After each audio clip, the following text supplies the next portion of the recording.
Day മൊത്തം ഞാൻ solo ആയിട്ടാണ് ട്രാവൽ ചെയ്തത്. എന്നെ സംബന്ധിച്ചിടത്തോളം അതൊരു ഹീറോയിക് മൊമെന്റ് ആയിരുന്നു. അത് ഭയങ്കര സങ്കടമുള്ള സാധനമായിരുന്നു. അത്രയും ട്രാവൽ ചെയ്ത ഞാനും ഹരിയും പിരിയാനായിട്ട് തീരുമാനിച്ചു.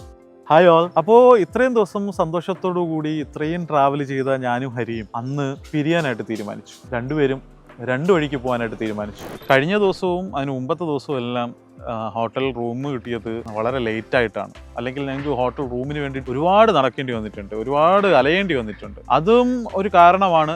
രണ്ടാമത്തത് ഹരിയുടെ ഷൂ മിസ്സായല്ലോ. അപ്പം ഞങ്ങൾ ഒരുമിച്ച് പോയി ഷൂ മേടിച്ചിട്ട് പോകാമെന്നൊക്കെയാണ് പ്ലാൻ ചെയ്തിരിക്കുന്നത്. അപ്പോൾ ഹോട്ടലിൽ നേരത്തെ ബുക്ക് ചെയ്യണമെന്നുള്ള പ്ലാനും ഉണ്ട്. ജയ്സാൽമീറിൽ എത്തുകയും വേണം, നേരത്തെ റൂം കിട്ടുകയും വേണം, അതേപോലെ ഹരിക്ക് ഷൂ മേടിക്കുകയും വേണം. അതുകൊണ്ട് ഹരി പറഞ്ഞു, ഹരി എന്ത് ചെയ്യാം, ഷൂ മേടിച്ചിട്ട് അവിടെ എത്തിക്കോളാം, ഷൂ മേടിക്കേണ്ട ടൈം അത്രയും കളയണ്ട, അതിനു മുമ്പ് ഞാൻ അവിടെ പോയി ഈ റൂം ചെയ്യാൻ വേണ്ടിയിട്ടാണ് ഹരി എന്നെ പറഞ്ഞു വിടുന്നത്. അങ്ങനെയാണ് ഞങ്ങൾ രണ്ടുപേരും രണ്ട് വഴിയെ പോകുന്നത്. പിന്നീടാണ് ഞാൻ അറിയുന്നത്, ഹരി പുതിയ ഷൂ മേടിക്കുന്നതിന് പകരം ഈ കഴിഞ്ഞ രാത്രിയിൽ വെള്ളം കെട്ടിക്കിടന്നിരുന്ന സ്ഥലത്തെല്ലാം അവൻ പോയി നോക്കിയിട്ട് അവൻ ഈ പറയുന്ന മിസ്സായ ഷൂ കണ്ടുപിടിച്ചു. അവൻ തിരിച്ച് റൂമിലേക്ക് വന്നതിന് ശേഷമാണ് ഞാൻ അറിയുന്നത് അവൻ എനിക്ക് ഷൂ കാണിച്ചു തന്നു. എനിക്ക് സർപ്രൈസ് ആയിപ്പോയി. കാരണം ഞാൻ ഒരിക്കലും പ്രതീക്ഷിച്ചില്ല അവൻ ആ പറയുന്ന ഷൂ ഈ പിറകിൽ പോയി ഇത്രയും സ്ഥലങ്ങൾ വീണ്ടും പോയ വഴികളിലൂടെ എല്ലാം പോയി. രാത്രിയാണ് ഞങ്ങൾ ഈ വഴികളിലൂടെയൊക്കെ സഞ്ചരിച്ചത്. വെള്ളം കെട്ടിക്കിടന്ന സ്ഥലം എല്ലാം പോയി കണ്ട് ഈ ഷൂ കണ്ടുപിടിച്ച് അവൻ അത് ഇട്ടുകൊണ്ട് വന്നു എന്ന് പറയുന്നത് എന്നെ സംബന്ധിച്ചിടത്തോളം അതൊരു ഹീറോയിക് മൊമെന്റ് ആയിരുന്നു. എനിക്കറിയില്ലല്ലോ അവൻ ഈ പറയുന്നതിന് വേണ്ടിയിട്ടാണ് അവിടെ നിന്നതെന്നുള്ളത്. അത് കഴിഞ്ഞ് ഞാൻ ഗുജറാത്ത് കഴിഞ്ഞ് രാജസ്ഥാൻ ജയ്സാൽമീറിലേക്ക് ഞാൻ ഒറ്റയ്ക്ക് സഞ്ചരിക്കുന്നതിൻ്റെ ഇടയ്ക്കാണ് എൻ്റെ തുണികളെല്ലാം കെട്ടിയിരുന്ന ഒരു ബാഗല്ല, ശരിക്കും ഒരു കവറിലാണ് ഞാൻ കെട്ടി വെച്ചിരുന്നത്. ആ കവറ് എനിക്ക് നഷ്ടപ്പെട്ടു പോയി.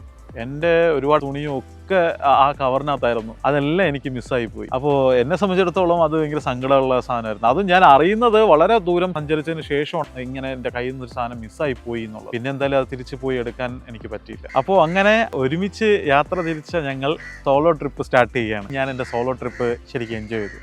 അതായത് അവിടെ നിന്ന് ജയ്സാൽമീർ വരെയുള്ള ആ ഒരു ഡേ മൊത്തം ഞാൻ സോളോ ആയിട്ടാണ് ട്രാവൽ ചെയ്തിട്ടുണ്ടായിരുന്നത്. വില്ലേജസിലൂടെയൊക്കെ ട്രാവൽ ചെയ്തിട്ടുണ്ടായിരുന്നു. അപ്പോൾ അവിടെ ഉള്ളവരൊക്കെ ട്രഡീഷണൽ ആയിട്ടുള്ള ഡ്രസ്സൊക്കെ ധരിച്ചിട്ട് റോഡിലൂടെ സഞ്ചരിക്കുന്നതൊക്കെ നല്ല രസമായിട്ടുണ്ടായിരുന്നു.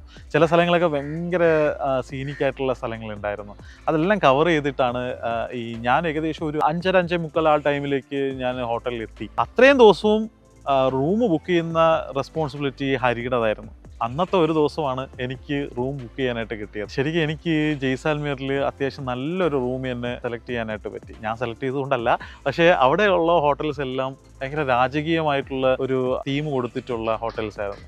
അങ്ങനെ അവിടെയാണ് നല്ലൊരു റൂമുമായിരുന്നു. ആ റൂമിൽ ഞാൻ സ്റ്റേ ബുക്ക് ചെയ്തു. അതിന് മുകളിലൊരു മട്ടുപ്പാവ് ഉണ്ടായിരുന്നു. അവിടെയൊക്കെ പോയി ഞാൻ കുറച്ച് നേരം ഇരുന്നു. ഇനി അങ്ങോട്ടുള്ള പോകുന്ന ഡേറ്റ്സ് ഒക്കെ ട്രാവലൊക്കെ ഒന്ന് പ്ലാൻ ചെയ്തു. അത് കഴിഞ്ഞ് ഒരു 8-8:30 ആയപ്പോഴത്തേക്കും ഹരി ഹോട്ടലിലേക്ക് വന്നു. അങ്ങനെ ഞങ്ങൾ രണ്ടുപേരും കൂടെ പിന്നെ രാത്രി കുറേ ടൈം ആ മട്ടുപ്പാവിൽ സ്റ്റേ ചെയ്തിട്ടുണ്ടായിരുന്നു. ആ മട്ടുപ്പാവിൽ ഇരുന്നിട്ട് ഞങ്ങൾ അങ്ങോട്ടുള്ള ഇനിയുള്ള ട്രിപ്പും അതിനെപ്പറ്റിയൊക്കെ ഒന്ന് പ്ലാൻ ചെയ്തു. ഇതുവരെയുള്ള ട്രാവലിനെ പറ്റിയിട്ട് ഒന്ന് അനലൈസ് ചെയ്തു. ഞങ്ങൾ നന്നായിട്ട് ഫുഡ് കഴിച്ചു. അവിടെ നിന്ന് നോക്കിക്കഴിഞ്ഞ് കഴിഞ്ഞാൽ ജയ്സാൽമീർ കോട്ട കാണാമായിരുന്നു. അത് നല്ലൊരു ഭംഗിയുള്ളൊരു വ്യൂ ആയിരുന്നു. അങ്ങനെ ഞങ്ങൾ തീരുമാനിക്കുകയാണ്. 8:30-9 ആ ടൈം കഴിഞ്ഞിട്ടുണ്ട്. ആ സമയമായപ്പോഴത്തേക്കും ഞങ്ങൾ ജയ്സാൽമീർ കോട്ടയ്ക്കകത്തേക്ക് പോകാനായിട്ട് പ്ലാൻ ചെയ്യുന്നു. അങ്ങനെ ഞങ്ങൾ ഒരു വണ്ടിയിൽ ജയ്സാൽമീർ കോട്ടയ്ക്കകം എല്ലാം ഇങ്ങനെ കണ്ടു. അപ്പോഴാണ് ഞങ്ങൾക്ക് ഇതിൻ്റെ വലിപ്പം എത്രയാണോ എന്നുള്ളത് മനസ്സിലാകുന്നത്. അങ്ങനെ ഇതെന്തായാലും പകൽ സമയത്ത് കാണേണ്ടതാണ് എന്നുള്ളത് തീരുമാനിച്ചിട്ട് പിറ്റേ ദിവസം ഞങ്ങൾ ജയ്സാൽമീർ കോട്ട കാണുകയാണ്. അപ്പോൾ ഞങ്ങളുടെ പ്ലാൻ എന്ന് പറഞ്ഞു കഴിഞ്ഞാൽ ജയ്സാൽമീർ കോട്ട കാണാൻ വേണ്ടിയിട്ടാണ്. അങ്ങനെ ഞങ്ങൾ രാവിലെ 8 മണിയൊക്കെ ആയപ്പോഴത്തേക്കും വെളിയിലേക്ക് ഇറങ്ങുകയാണ്. അപ്പോൾ ഞങ്ങളുടെ വണ്ടി അവിടെ രാജകീയമായി ആ ഹോട്ടലിൻ്റെ ഫ്രണ്ടിൽ ഇരിപ്പുണ്ട്. അങ്ങനെ ഞങ്ങൾ നേരെ ഫുഡ് കഴിക്കാൻ പോയിട്ട് രാവിലെ 9 മണിയൊക്കെ ആയപ്പോഴത്തേക്കും ജയ്സാൽമീർ കോട്ട കാണാനായിട്ട് പോയി. ജയ്സാൽമീർ കോട്ട ശരിയൊന്ന് കാണേണ്ടതാണ്. അപ്പോൾ കോട്ടയ്ക്കകത്ത് പല കച്ചവട സ്ഥാപനങ്ങളുണ്ട്, ക്ഷേത്രങ്ങളുണ്ട്. ഇതെല്ലാം കണ്ടിട്ട് അവിടെ ഒരു പീരങ്കിയും അവിടെ നിന്നുള്ളൊരു വ്യൂ ഒക്കെ ഭയങ്കര മനോഹരമാണ്.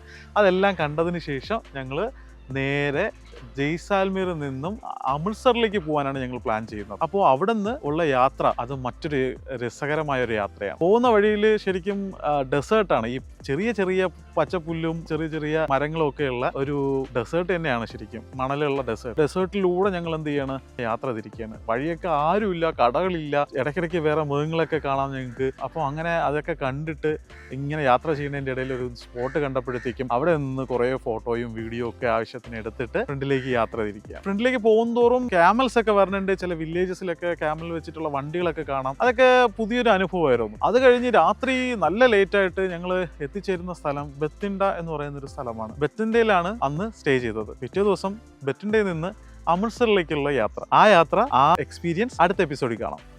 ഭയങ്കരമായ ട്രാഫിക്കാണ്. അയ്യോ, ശരിക്കും അതിമനോഹരമായിട്ട് ശരിക്കും ഞങ്ങളെ ഞെട്ടിച്ചൊരു സാധനം ഉണ്ടായിരുന്നു.